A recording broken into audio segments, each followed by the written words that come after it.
Don Quixote by Miguel de Cervantes Saavedra. Volume 2, Chapter 4.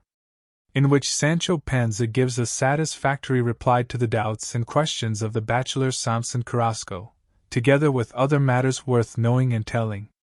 Full-size Sancho came back to Don Quixote's house, and returning to the late subject of conversation, he said, "As to what Señor Samson said that he would like to know by whom, or how, or when my ass was stolen, I say in reply that the same night we went into the Sierra Morena, flying from the Holy Brotherhood after that unlucky adventure of the galley slaves, and the other of the corpse that was going to Segovia, my master and I ensconced ourselves in a thicket, and there, my master leaning on his lance, and I seated on my dapple, battered and weary with the late frays, we fell asleep as if it had been on 4 feather mattresses, and I in particular slept so sound that, whoever he was able to come and prop me up on 4 stakes, which he put under the 4 corners of the pack saddle in such a way that he left me mounted on it, and took away dapple from under me without my feeling it." Full size. "That is an easy matter," said Don Quixote, "and it is no new occurrence, for the same thing happened to Sacripant at the siege of Albraca.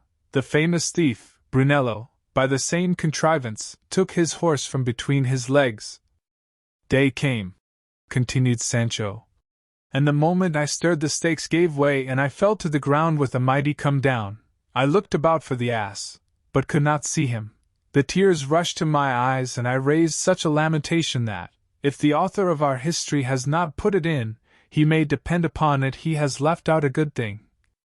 Some days after, I know not how many, travelling with her ladyship the Princess Micomicona, I saw my ass, and mounted upon him, in the dress of a gypsy, was that Guinness de Passamont, the great rogue and rascal that my master and I freed from the chain." "That is not where the mistake is," replied Samson. "It is that before the ass has turned up, the author speaks of Sancho as being mounted on it." "I don't know what to say to that," said Sancho, "unless that the historian made a mistake, or perhaps it might be a blunder of the printers." "No doubt that's it," said Samson. "But what became of the 100 crowns? Did they vanish?" To which Sancho answered, "I spent them for my own good, and my wife's, and my children's, and it is they that have made my wife bear so patiently all my wanderings on highways and byways, in the service of my master Don Quixote. For if after all this time I had come back to the house without a wrap and without the ass, it would have been a poor lookout for me. And if anyone wants to know anything more about me, here I am, ready to answer the king himself in person. And it is no affair of anyone's whether I took or did not take, whether I spent or did not spend, for the whacks that were given me in these journeys were to be paid for in money, even if they were valued at no more than 4 maravedis apiece. Another 100 crowns would not pay me for half of them. Let each look to himself and not try to make out white black, and black white, for each of us is as God made him, aye, and often worse." "I will take care," said Carrasco, "to impress upon the author of the history that, if he prints it again, he must not forget what worthy Sancho has said, for it will raise it a good span higher." "Is there anything else to correct in the history, Señor Bachelor?" asked Don Quixote. "No doubt there is," replied he, "but not anything that will be of the same importance as those I have mentioned." "Does the author promise a second part at all?" said Don Quixote. "He does promise one," replied Samson. "But he says he has not found it, nor does he know who has got it, and we cannot say whether it will appear or not, and so, on that head, as some say that no second part has ever been good, and others that enough has been already written about Don Quixote, it is thought there will be no second part, though some, who are jovial rather than saturnine, say, let us have more Quixotes, let Don Quixote charge and Sancho chatter. And no matter what it may turn out, we shall be satisfied with that." "And what does the author mean to do?" said Don Quixote. "What?" replied Samson. "Why, as soon as he has found the history which he is now searching for with extraordinary diligence, he will at once give it to the press, moved more by the profit that may accrue to him from doing so than by any thought of praise." Whereat Sancho observed, The author looks for money and profit, does he? It will be a wonder if he succeeds, for it will be only hurry, with him, like the tailor on Easter Eve, and work's done hurry are never finished as perfectly as they ought to be. Let Master Moore, or whatever he is, pay attention to what he is doing, and I and my master will give him as much grouting ready to his hand, in the way of adventures and accidents of all sorts, as would make up not only 1/2 part, but 100. The good man fancies, no doubt, that we are fast asleep in the straw here, but let him hold up our feet to be shod and he will see which foot it is we go lame on. All I say is that if my master would take my advice, we would be now afield, redressing outrages and righting wrongs, as is the use and custom of good knights errant. Sancho had hardly uttered these words when the neighing of Rocinante fell upon their ears, which neighing Don Quixote accepted as a happy omen, and he resolved to make another sally in 3 or 4 days from that time. Announcing his intention to the bachelor, he asked his advice as to the quarter in which he ought to commence his expedition, and the bachelor replied that in his opinion he ought to go to the kingdom of Aragon, and the city of Saragossa, where there were to be certain solemn joustings at the festival of St. George, at which he might win renown above all the knights of Aragon, which would be winning it above all the knights of the world. He commended his very praiseworthy and gallant resolution, but admonished him to proceed with greater caution in encountering dangers, because his life did not belong to him, but to all those who had need of him to protect and aid them in their misfortunes. "There's where it is, what I abominate, Señor Samson," said Sancho here. "My master will attack 100 armed men as a greedy boy would 6 melons. Body of the world, Señor Bachelor. There is a time to attack and a time to retreat, and it is not to be always Santiago, and close Spain. Moreover, I have heard it said, and I think by my master himself, if I remember rightly, that the mean of valor lies between the extremes of cowardice and rashness, and if that be so, I don't want him to fly without having good reason, or to attack when the odds make it better not.